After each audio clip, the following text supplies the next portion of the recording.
Dragi prijatelji, večeras ćemo pričati jednu čudnu priču koja je zaista čudna, a po meni i dosta potresna. Jer kada se desi da stradate od ruke najmilijih, onda to već nekako prelazi u neku vrstu bizarnosti.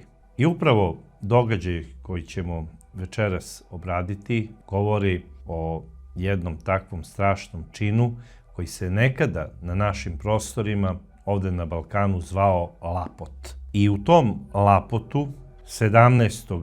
na 18. jun 2025. godine stradala je jedna divna žena u naselju Višnjar u Sarajevu, Bosna i Hercegovina. A o čemu se radi i ko je bila zapravo ta žena? To je bila Vaska Sotirov Đukić. Vaska Sotirov Đukić je rođena 1966. godine i završila je fakultet književnosti. Radila je u Sarajevskoj biblioteci. Svi je pamte kao veoma nasmejanu, pozitivnu i divnu ženu. Preko 30 godina je ona radila u toj ustanovi. I kada ljudi kažu Vaska, govore da se pred njima odmah stvori slika nasmejane i ljubazne žene, kakva je zapravo zaista i bila. Ona ne samo da je bila obični radnik Sarajevske biblioteke, ona je bila osnivač i predsjednik jednog udruženja koje se zvalo BAM. To je zapravo udruženje bibliotekara, arhivista i muzeologa. Ona je osmislila to udruženje kako bi oni razmenjivali svoje podatke, kako bi što efikasnije radili svoj posao i kako bi se usavršavali i išli u korak sa savremenim vremenom i sa novim izazovima i sa digitalizacijom koja je neophodna sada za maltene svaku arhivu. Digitalni podaci su sada nešto što je neophodno i to je Vaska shvatila na vreme, napravila je to udruženje i ljudi su shvatili koliko ona zapravo ide korak ispred svog vremena. Odnosno, Vaska je od uvek bila takva. Bila je takva i u srednjoj školi, a kasnije i kada se zaposlila, uvek je izlazila u susret svim ljudima.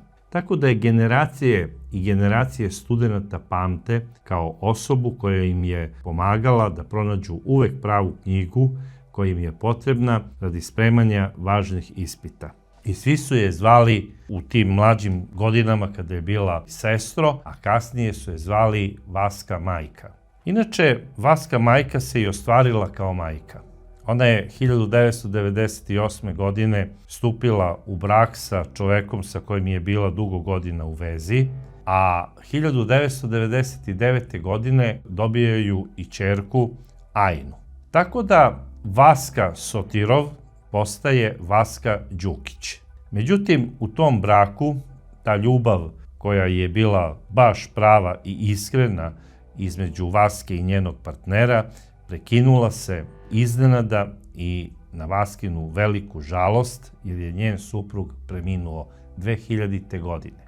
U tom trenutku njihova ćerka Ajna ima svega godinu dana. Vaska je dobila stan u sarajevskom naselju Višnjar, tamo je živela, imala je 33 godine kada je postala majka, a od svoje 34. godine postaje samohrana majka. Ona je ceo svoj život, energiju, novac i sve što je imala uložila u odgajanje svoga deteta, male Ajne. Maštala je da jednog dana Ajna postane prava dama i tako se prema njoj i ponašala u početku kao prema nekoj maloj princezi, a kasnije ju je vaspitavala kako da se ponaša u društvu i usmeravala ju je u toku školovanja. Mala Ajna je bila dobar đak, Vaska predobra majka. Uvek se interesovala kako napreduje njeno dete u školovanju, kakav je učenik i kakav je drug, zapravo kako se ponaša prema drugoj deci. Da li onako kako ju je ona učila,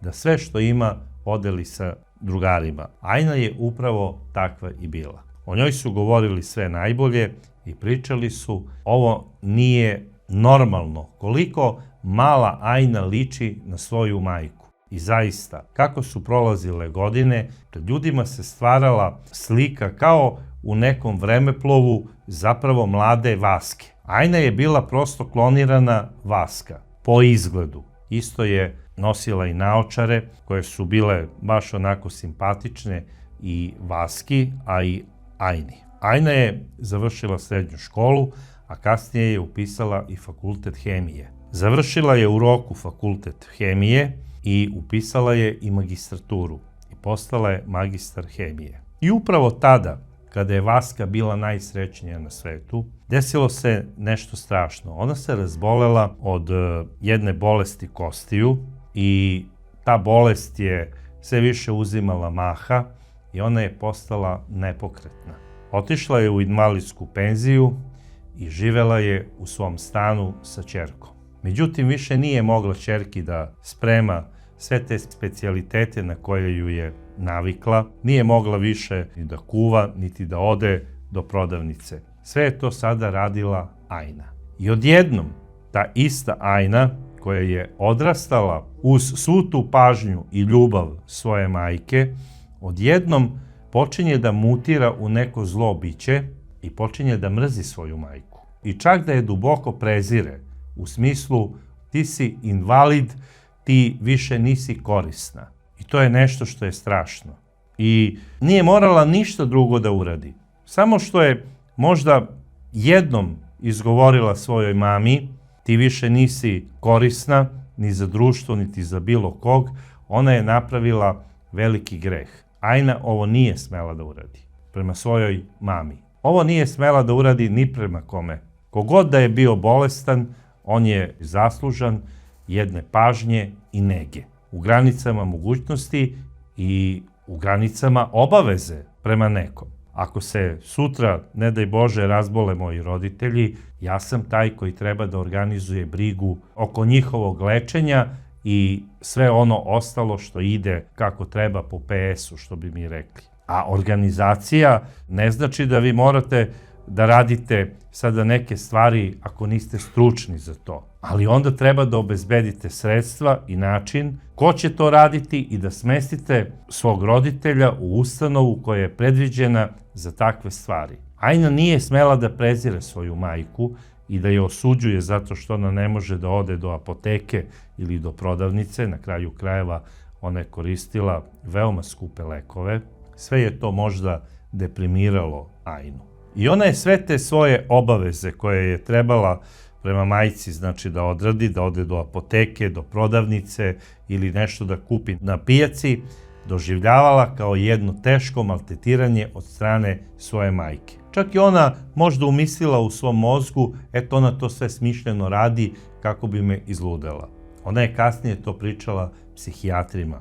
Vidjet ćemo i zbog čega. I šta se sada dešava? Ajna ne radi, živi od majčine penzije. Ako je smesti u dom, naravno penzija ostaje toj ustanovi, ne daje se ćerki. Sada, ćerka bi htjela i maminu penziju, ali da nema obaveze prema mami. To je pre svega nekulturno i narcisoidno.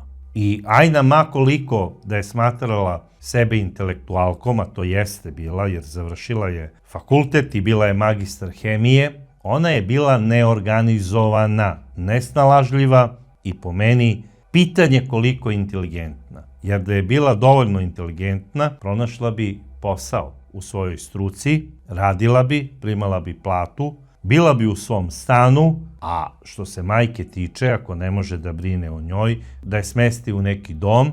Ako nije htjela da majku smesti u neki dom, mogla je da nađe neku ženu da je plaća, a verujem da je Vaskina penzija bila dovoljna da se pronađe neka ženska osoba koja bi se brinula. Znači da skuva ručak, da promeni pelene ako treba. Međutim, Ajna nije o tome razmišljala, ona čak svoju majku nije izvodila ni u šetnju. Ja sam došao do takvog zaključka iz razloga, pošto Ajna nije mogla da se organizuje, da svoju majku Vasku odvede i na lekarsku komisiju koja je trebala da joj poveća penziju, odnosno da joj dodeli tuđu negu. I Ajna je tražila tuđu negu i komisija iz Sarajeva, lekarska komisija, je poslala potvrdan odgovor i rekli su dovedite bolesnika pred komisiju. I Ajna sada je sva onako šokirana, kako ja da odvedem svoju mamu kada ona ne može da se kreće. Ajna kao jedna obrazovana mlada osoba trebala je prvo svoju majku da odvede kod lekara opšte prakse, koji bi joj prepisao uput za specijalistu. Onda bi otišla kod specijaliste na pregled, sa majkom naravno, koji bi napisao recept za invalidska kolica. Sada, ta invalidska kolica mogu da se dobiju besplatno, mogu prvo da se kupe na kraju krajeva ako ne može da se čeka od strane porodice, pa posle socijalno da to refundira. Znači to tako ide u Bosni, a tako je i kod nas. Međutim, mora da se ide redosledom i da se pojavljuje kod lekara od opšte prakse do specijaliste, ali za Ajnu je sve to bilo nerešivo. A to je prosto suludo, jer je sve to rešivo, naravno, uz pomoć svojih prijatelja i rođaka. Međutim, Ajna se apsolutno nije interesovala da odvede svoju majku niti kod lekara opšte prakse, niti kod specijaliste, niti da joj nabavi ta pomagala ortopedska, odnosno kolica. Jer da je sve to htela, ona je mogla na revers da uzme kolica iz doma zdravlja i da uz pomoć svojih prijatelja ili rođaka svoju majku odvede u bolnicu, a kasnije svuda gde treba. Ona je samo govorila kako je za nju nerešiv problem da odvede svoju majku na sva ta mesta, jer je njena majka nepokretna. I onda je došla do zaključka da je jedino rešenje da sve to završi, da se oslobodi majke. I šta ona radi? Ona je u noći između 17. i 18. juna 2025. godine, dok je njena majka spavala u svojoj sobi na kauču, uzela iz kuhinje veliki kuhinjski nož i ušla u sobu svoje majke. I ubola je svoju majku 4 puta u grudi. Ubila je nesrećnu ženu, a onda je iscenirala neki pokušaj oduzimanja sopstvenog života, tako što se nekoliko puta isekla po stomaku. Pozvala je hitnu pomoć, ali ne za majku. Pozvala je hitnu pomoć za sebe. I hitna pomoć kada je došla i kada je videla da je tamo i telo nesrećne žene, ona je pozvala i policiju. Tako da je došla policija da odradi uviđaj, a Ajnu su odvezli na Studentski klinički centar u Sarajevu kako bi joj se ukazala pomoć. I dok je trajalo to ušivanje ogrebotina ili rana koje su bile bezopasne po život, bar to je izveštaj lekara, došla je policija i uhapsila je Ajnu za ubistvo njene majke, Vaske. U početku je tužilaštvo tražilo da se Ajni sudi za teško ubistvo. Međutim, kasnije, uz pomoć advokata, nekih medicinskih veštaka koji su utvrdili da je Ajna navodno trpela psihičko maltretiranje od strane svoje majke Vaske, za koju svi govore da je bila divna žena, ti psihijatri su napisali da je Ajna bila revoltirana zbog ponašanja svoje majke i da se malte ne u afektu odlučila da izvrši ovaj strašan zločin, odnosno ubistvo svoje bolesne i nemoćne majke. Zato sam i rekao na početku emisije Lapot. Nekada davno na ovim prostorima Balkana to se dešavalo kada čovek postane dovoljno star, kada nije više koristan za svoju porodicu ili kada se razboli, njega sin, odnosno deca, odvedu negde tamo u neko bespuće i ubiju ga. Ubiju ga tako što mu stave hleb na glavu i onda ga nekom macolom tresnu po onom hlebu i glavi i ubiju ga. To je naravno ukinuto još pre 200 godina na našim prostorima i određena je smrtna kazna za takav zločin, ali evo s vremena na vreme pojavi se u regionu i ubistvo roditelja, odnosno Lapot, jer Vaska je bila nemoćna, ali to što je bila nemoćna, to ne znači da je bila beskorisna, jer od njene penzije je Ajna i živela. Živela je u Vaskinom stanu i umesto ova žena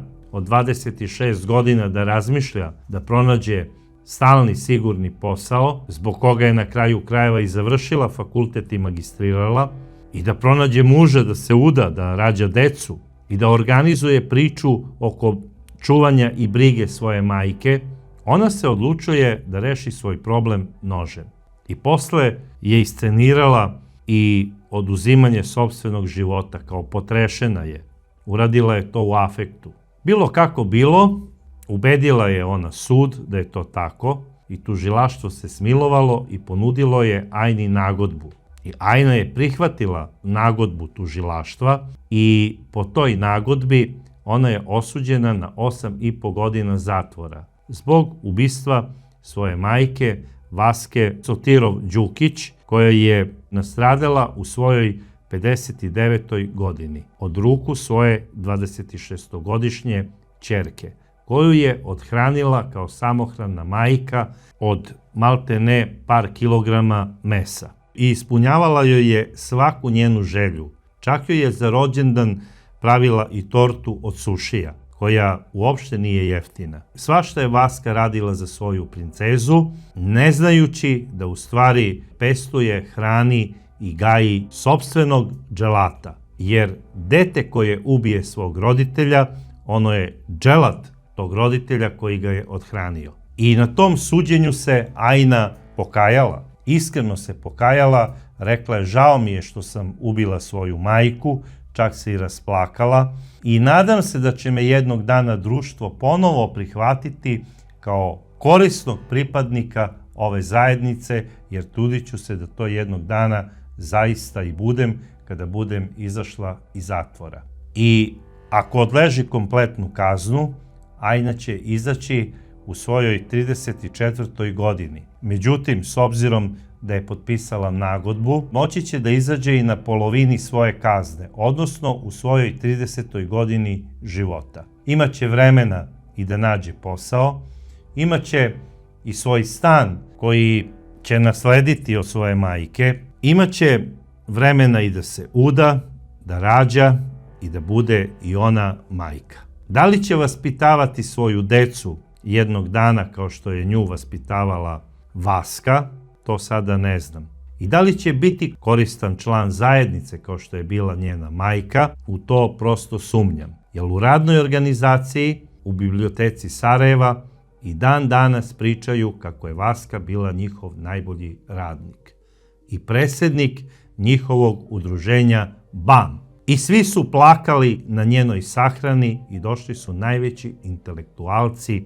grada Sarajeva da isprate ovu veliku ženu na groblju Bare, na onaj svet. I bili su jako potrešeni što ovako divna žena i majka odlazi sa ovog sveta zahvaljujući preciznoj i teškoj ruci svoje ćerke.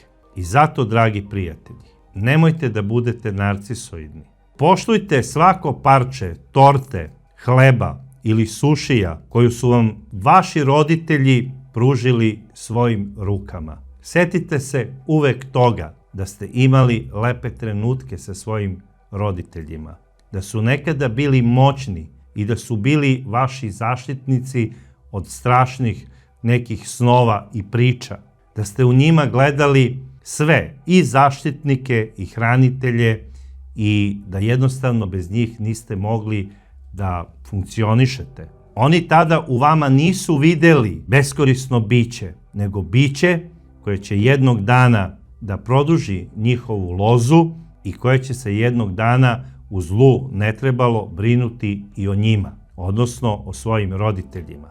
Imajte to na umu i nikada nemojte razočarati svoje roditelje, jer ako razočarate svoje roditelje, nemate ni šta očekivati od svojih potomaka, ponajmanje ne od zajednice, jer budite sigurni, niko vam to neće javno reći, ali će vas kompletna zajednica osuditi za tako nešto. Takođe je isto tako strašno kada dete odluči da ubije svog roditelja, umesto da ga leči. Potresna priča koja se ne sme zaboraviti, jer u svakom komšiluku svih nas možda živi neka Vaska Sotirov-Đukić. I moramo se pitati i da kad zaustavimo dete neke naše Vaske iz komšiluka i da pitamo kako je ona, da li treba pomoć da je odvedemo zajedno do lekara ili da je izvedemo na prolećno sunce.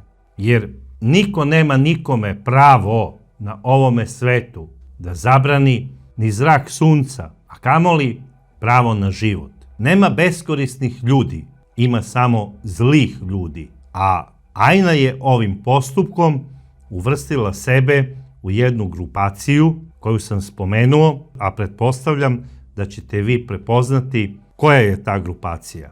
I voleo bi to da pročitam i u vašim komentarima. Šta vi zapravo mislite o Ajninom postupku? U iščekivanju istih ja vas pozdravljam do sledeće čudne priče.